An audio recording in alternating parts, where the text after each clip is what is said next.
ବିରିୟାନୀ ଖାଉଛ ମଟ ଖାଉଛ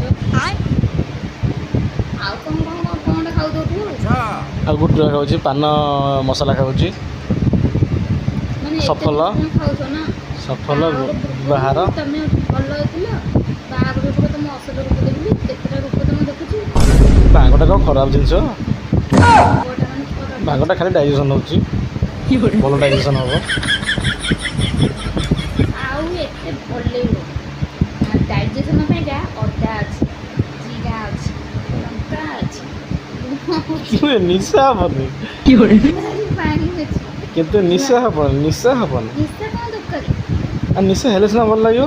ଗୋଟେ କାମ ଗୋଟେ ଭାଙ୍ଗ ଟିକେ ମୋ ପାଇଁ ଆଣିବା ବାଟ ବାଟ ମୁଁ ଟିକେ ମାରିକି ଦେଖେ କେମିତି ନିଶା ହେଉଛି। ହଉ ଆଣିଦେବି ଆଉ ତମେ ଆଣିନ କ'ଣ ପାଇଁ? ଆଣିଦେବ, ମୁଁ ଆଣିଦେବି, ଆମେ ଏଇଠି ବାଟିଦେବା। ଆଣିନ କ'ଣ ପାଇଁ?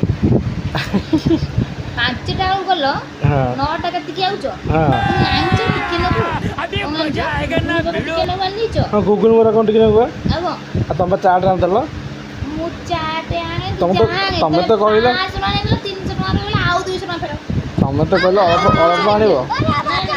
200 ଟଙ୍କା ନେଇକି କେତେ ଟଙ୍କା ନେଇଯାଉନି? କେତେ ପଇସା କର?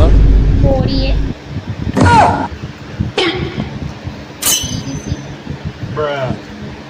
40